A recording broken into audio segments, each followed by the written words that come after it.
तो दोस्तों, उड़ने की आशा के आज के एपिसोड की शुरुआत देशमुख हाउस में एक अचानक हुई दस्तक से होती है। जब सायली दरवाजा खोलती है तो सामने सुप्रिया को खड़ा देखकर उसके होश उड़ जाते हैं। इधर सायली घबराते हुए सुप्रिया को अंदर बुलाती है। फिर सचिन और परेश भी सुप्रिया को देखकर हैरान नजर आते हैं, लेकिन सचिन बड़े आदर के साथ उनका स्वागत करता है और उनको अंदर बिठाता है लाकर। सुप्रिया की हालत बहुत खराब होती है और वो लगातार रो रही होती है। इसके बाद सचिन सुप्रिया का हाल पूछता है और साथ ही क्रिश के बारे में भी सवाल करता है कि वो कहां पर है। तो सुप्रिया बताती है कि क्रिश बाहर गाड़ी में ही है और वो उसे अंदर नहीं लाना चाहती। वो स्पष्ट करती है कि वो यहाँ केवल एक बहुत जरूरी बात करने आई है। इसी बीच रोशनी के चेहरे पर कोई हैरानी नहीं दिखती। उसको देखकर साफ महसूस होता है कि सुप्रिया का यहाँ आना और ये सारा नाटक उसकी ही किसी गहरी साजिश या प्लान का हिस्सा है। तभी रेणुका हमेशा की तरह अपनी कड़वाहट जाहिर करते हुए ताना मारती है कि सुप्रिया जरूर यहाँ पैसे मांगने आई होगी, जिस पर परेश उसको बुरी तरह डांटते हैं। इधर सायली, जो रोशनी का सच जानती है, सुप्रिया से घबराहट में पूछती है कि क्या हुआ है। तो सुप्रिया इस पर फूट फूट कर रोने लगती है और एक ऐसा धमाका करती है जिससे पूरा परिवार हैरान नजर आता है। वो घोषणा करती है कि उसकी बेटी कल्याणी अब इस दुनिया में नहीं रही। ये सुनकर सायली का चेहरा सफेद पड़ जाता है और वो तुरंत रोशनी की तरफ देखती है। इधर रोशनी पकड़े जाने के डर से अपनी नजरें नीचे झुका लेती है। इसके बाद सुप्रिया अपनी कहानी को और पुख्ता करते हुए बताती है कि कल दुबई में कल्याणी का एक भयानक एक्सीडेंट हो गया जिसमें उसकी जान चली गई। वो विस्तार से बताती है कि हादसा इतना भयावह था कि एक मां होने के नाते वो अपनी बेटी का चेहरा तक नहीं पहचान पाई। फिर सुप्रिया भावुक होकर कहती है कि वो यहाँ पैसे मांगने नहीं बल्कि क्रिश की खातिर आई है। कल्याणी की मौत की खबर ने मासूम क्रिश को पूरी तरह तोड़ दिया है। वो ना कुछ खा रहा है और ना सो रहा है, बस सचिन और सायली को याद कर रहा है। इधर सायली के लिए यह स्थिति सबसे ज्यादा तनावपूर्ण है। वो जानती है कि कल्याणी यानी कि रोशनी उसके सामने जीवित खड़ी है। सुप्रिया का यह सफेद झूठ सायली को नैतिक रूप से झकझोर देता है। वो समझ जाती है कि रोशनी ने अपने अतीत को हमेशा के लिए दफनाने के लिए अपनी ही मौत का नाटक रचा है। इसके बाद कल्याणी की झूठी मौत की खबर सुनाने के बाद सुप्रिया हाथ जोड़कर पूरे परिवार के सामने एक बड़ी विनती करती है। वो कहती है कि उसे अपनी बेटी के अंतिम संस्कार और दुबई की जरूरी कानूनी कागजी कार्यवाही के लिए तुरंत निकलना होगा। वो तर्क देती है कि इतनी लंबी और दुखद यात्रा पर मासूम क्रिश को साथ ले जाना उसके लिए संभव नहीं है, इसलिए वो चाहती है कि कुछ दिनों के लिए क्रिश को देशमुख हाउस में रहने दिया जाए। तो सायली, जो सच्चाई से वाकिफ होती है, खामोश रहकर भी अंदर ही अंदर सुलग रही होती है। उसकी नजरें लगातार रोशनी पर टिकी होती है, जो बड़ी बेशर्मी से अपनी मौत का नाटक देख रही है। जहां एक तरफ सचिन और परेश बिना सोचे समझे इंसानियत के नाते क्रिश को रखने के लिए राजी हो जाते हैं, वहीं रेणुका इसका कड़ा विरोध करती है। रेणुका का तर्क यह होता है कि जब वो बच्चा उनका रिश्तेदार ही नहीं है तो वे उसकी जिम्मेदारी क्यों उठाए। इसी बीच रोशनी चुपके से अपनी आई को हाथ से रुकने या वहीं टिके रहने का इशारा करती है, जिसको सायली इधर देख लेती है और उसका गुस्सा 7वें आसमान पर पहुंच जाता है। इधर तेजस भी अपनी आई का साथ देता हुआ नजर आता है और सवाल करता है कि किसी बाहरी बच्चे को घर में जगह क्यों दी जाए। लेकिन रिया और आकाश तुरंत सायली और सचिन के पक्ष में खड़े होते हुए नजर आते हैं। रिया रेणुका को टोकती है कि कुछ ही दिनों की बात है और इसमें इतना बड़ा मुद्दा बनाने की जरूरत नहीं है। इसके बाद सुप्रिया एक बार फिर इमोशनल कार्ड खेलती है और कहती है कि वो किसी पर बोझ नहीं बनना चाहती, लेकिन क्रिश की जिद थी कि वो केवल सचिन और सायली के पास ही रहना चाहता है। तभी परेश रेणुका की बातों को अनसुना कर देते हैं और सचिन को आदेश देते हैं कि वो बाहर जाकर क्रिश को लेकर आए। तो सचिन बाहर जाकर क्रिश को अंदर लेकर आता है। इसके बाद क्रिश अंदर आते ही परेश से बड़े ही मासूमियत से पूछता है कि क्या वो यहाँ रह सकता है। वो तेजस का हाथ पकड़कर वादा करता है कि वो किसी को परेशान नहीं करेगा। तो बच्चे की ये मासूमियत सबका दिल जीत लेती है। परेश सुप्रिया को आश्वस्त करते हैं कि जब तक वो अपनी बेटी की अंतिम क्रियाएं पूरी करके नहीं लौटती, तब तक क्रिश की पूरी जिम्मेदारी देशमुख परिवार की होगी। तभी सुप्रिया राहत की सांस लेती है और बोझ हल्का होने की बात कहकर सबका आभार व्यक्त करती है। इसके बाद सुप्रिया के जाने की तैयारी के बीच सचिन उसको कहता है कि वो इस घर को अपना ही समझे और फिक्र ना करे। इसके बाद सचिन अपनी पूरी ममता नन्हे क्रिश पर उड़ेल देता है। वो क्रिश को खुश करने के लिए उसको चॉकलेट, आइसक्रीम और पार्टी देने का वादा करता है ताकि वो अपनी माँ की मौत के गम को कुछ पल के लिए भुला सके। लेकिन रेणुका के दिल में इस मासूम बच्चे के लिए कोई जगह नहीं होती। वो कड़वाहट के साथ चिल्लाती है कि उसका घर कोई अनाथ आश्रम नहीं है जहां किसी को भी लाकर रखा जा सके। वो परेश की बातों को काटते हुए कहती है कि जब बच्चे की अपनी आजी जिम्मेदारी नहीं ले रही तो वे क्यों लें। वो सुझाव देती है कि क्रिश को किसी हॉस्टल या अनाथालय भेज देना चाहिए। इसी बीच एक चौंकाने वाला मोड़ आता है। तेजस, जो पहले विरोध कर रहा था, अचानक से पिघलता हुआ नजर आता है। वो क्रिश की मासूमियत देखकर रेणुका से उसे घर में रहने देने की विनती करता है। तभी इधर सचिन जब रेणुका को समझाने की कोशिश करता है और कहता है कि क्रिश अब उसकी और सायली की जिम्मेदारी है, तो रेणुका सचिन के आत्मसम्मान पर सबसे बड़ा प्रहार करती है।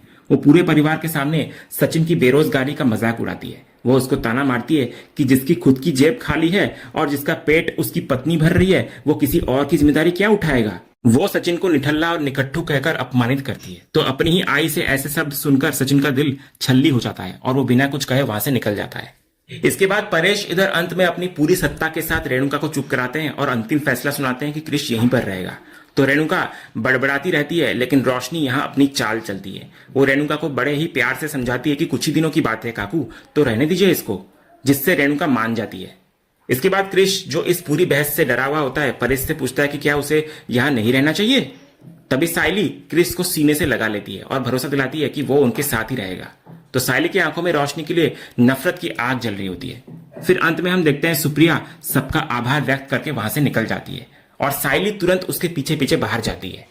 उधर घर के बाहर जब सुप्रिया जाने के लिए ऑटो का इंतजार कर रही होती है, तभी साइली उसके पीछे पहुंच जाती है। इधर साइली के चेहरे पर गहरा आक्रोश होता है। वो सुप्रिया को खरी खोटी सुनाते हुए कहती है कि एक आई होने के नाते उन्हें अपनी बेटी को सही रास्ता दिखाना चाहिए था, लेकिन उसके उलट वे उसके इतने बड़े और घिनौने झूठ में भागीदार बन गई। साइली सवाल करती है कि इतनी बड़ी झूठी कहानी गढ़ते समय उनकी जुबान एक बार भी नहीं कांपी। तो सुप्रिया अपनी सफाई में रोते हुए कहती है कि वो लाचार है। उसने ये सब केवल रोशनी के कहने पर किया, क्योंकि उसे लगा कि यही एक तरीका है जिससे उसकी बेटी की उजड़ती हुई गृहस्थी बच सकती है। सुप्रिया को डर होता है कि उसके एक गलत फैसले ने पहले ही कल्याणी की जिंदगी बर्बाद कर दी थी, इसलिए अब वो उसे और दुखी नहीं देख सकती। तो साइली सुप्रिया को आईना दिखाते हुए कहती है कि झूठ की बुनियाद पर खड़ी जिंदगी बाहर से चाहे कितनी भी सुंदर दिखे, वो अंदर से खोखली हो ही जाती है। साइली फिर साफ चेतावनी देती है कि रोशनी का सच अब छिपने वाला नहीं है, और अगर सुप्रिया ने अभी भी सच नहीं बताया तो उन्हें भविष्य में अपनी पहली गलती से भी कई ज्यादा पछतावा होगा। साइली संकल्प लेती है कि वो अपने परिवार को रोशनी के इस फरेब का शिकार नहीं बनने देगी और वो वही करेगी जो उसके परिवार के लिए सही है। उधर अगले सीन में घर के अंदर रोशनी अपने कमरे में होती है, जहां तेजस बहुत ही चिड़चिड़े और परेशान मूड में आता है। तेजस कहता है कि उसे क्रिश के लिए बुरा तो लग रहा है, लेकिन उसे यह समझ नहीं आता कि जब भी उस बच्चे पर कोई मुसीबत आती है तो वो सीधा उनके गले क्यों पड़ जाता है। वो सवाल करता है कि क्या उन्होंने उस बच्चे की जिम्मेदारी का कोई ठेका ले रखा है क्या। तो तेजस की यह नफरत देखकर रोशनी मन ही मन घबराती हुई नजर आती है। उसे लगता है कि अगर तेजस क्रिश के प्रति इतना नकारात्मक रहेगा तो वो उसे कभी अपना बेटा स्वीकार ही नहीं करेगा। साथ ही उसको साइली का भी डर सताने लगता है और वो सोचती है कि साइली को देखकर लग रहा है कि अब तो वो उसकी पक्का लंका लगाने वाली है। इसके बाद रोशनी तेजस को याद दिलाती है कि अभी बाहर तो उसने उसे रहने देने की बात कही थी, फिर अब वो ऐसी बातें क्यों कर रहा है। इस पर तेजस अपनी असली मंशा जाहिर करते हुए कहता है कि वो उस वक्त भावनाओं में बह गया था, लेकिन वो मूर्ख नहीं है। उसे पता है कि सचिन के पास फिलहाल कोई काम नहीं है, तो क्रिश का सारा आर्थिक बोझ आखिरकार उसी पर आने वाला है। इसी बीच जब तेजस नहाने के लिए कपड़े निकालने के लिए अपनी अलमारी खोलता है तो उसकी चीख निकल जाती है। अलमारी के अंदर नन्हा क्रिश एक डरावना भूत का मुखौटा पहनकर बैठा होता है। तेजस इतना डर जाता है कि वो पूरे कमरे में उछलने और चिल्लाने लगता है। उसकी आवाज सुनकर रेणुका भी दौड़कर चली आती है। तेजस डर के मारे अपनी आई से चिपक जाता है और कहता है कि कमरे में भूत आ गया है। इसके बाद जैसे ही क्रिश अपना मास्क उतारता है और खिलखिलाकर हंसने लगता है कि अंकल डर गए, तो तेजस का डर गुस्से में बदल जाता है। वो क्रिश को शैतान कहता है और चिल्लाता है कि अगर उसे हार्ट फेल हो जाता तो क्या होता। रेणुका भी इधर आग बबूला हो जाती है और क्रिश को फटकारती है कि क्या उसे घर में रहने की परमिशन इसलिए मिली है कि वो किसी के भी कमरे में घुस जाए। इसके बाद रेणुका कहती है इसकी माँ अभी मरी है और इसे कोई फर्क ही नहीं पड़ रहा, ये खेल रहा है, हंस रहा है। तो रोशनी ये सब देखकर भी कुछ नहीं कह पाती, क्योंकि उसे अपनी पहचान छिपाने का डर जो होता है। इसके बाद जब रेणुका और तेजस दोनों क्रिश पर चिल्ला रहे होते हैं, तब रिया उनको रोकती है। रिया रेणुका से कहती है कि क्रिश अभी छोटा सा बच्चा है और इस उम्र में बच्चों के लिए दुख की गहराई या भावनाओं की गंभीरता को समझना इतना आसान नहीं होता। साइली भी रिया का समर्थन करती है और कहती है कि मुमकिन है कि क्रिश केवल तेजस के साथ खेलना चाहता हो, इसलिए वो उनके कमरे में आ गया हो। लेकिन तेजस चिढ़ जाता है और कहता है कि उसकी उम्र है क्या इसके साथ खेलने की। इसके बाद तेजस अपनी आय की बात से पूरी तरह सहमत होते हुए कहता है कि क्रिश उनकी पर्सनल स्पेस में दखल दे रहा है और उसे इस घर में नहीं रहना चाहिए। तभी रोशनी दबे स्वर में तेजस को समझाने की कोशिश करती है कि इतनी छोटी सी बात पर उसे घर से निकालने की बात करना सही नहीं है। तभी इस पर रेणुका क्रिश को शैतानों का बाप कहकर अपमानित करती है। तो साइली क्रिश को वहां से ले जाते समय उसे एक बड़ी सीख देती है कि उसको केवल उन लोगों के पास जाना चाहिए जहां उसे प्यार और अपनापन मिले। तभी रेणुका साइली पर तंज कसती है कि वो ज्ञान की देवी न बने, क्योंकि क्रिश उनका कोई सगा रिश्तेदार नहीं है। तो साइली पलटकर कहती है कि लगाव और प्यार किसी रिश्ते या जबरदस्ती के मोहताज नहीं होते, वे सीधा दिल से आते हैं। उधर दूसरी तरफ बाद में रिया साइली के सामने अपनी हैरानी व्यक्त करती है। वो रेणुका के व्यवहार को वैम्प जैसा बताती है और कहती है कि उसे यकीन नहीं हो रहा कि रेणुका इतनी तर्कहीन और कठोर कैसे हो सकती है। तभी इतने में रोशनी किचन में आती है। तो रिया उससे क्रिश के मामले में उसकी राय पूछती है। तो रोशनी हमेशा की तरह खुद को बचाते हुए कहती है कि जब रेणुका को वो पसंद नहीं है तो उसकी राय का क्या महत्व है। तभी सायली यहाँ एक बार फिर रोशनी पर मनोवैज्ञानिक दबाव बनाती है। वो दोहरा अर्थ रखते हुए कहती है कि रेणुका से कोई सच या झूठ छिपता नहीं है। फिर सायली रोशनी को चेतावनी देती है कि वो सवालों से बच नहीं सकती, क्योंकि एक ना एक दिन उसको जवाब देना ही होगा। इसके बाद रिया रोशनी से पूछती है कि तेजस की क्या राय है। तो रोशनी कहती है कि तेजस भी अपनी आई के प्रभाव में है और वो नहीं चाहता कि क्रिश यहाँ पर रहे।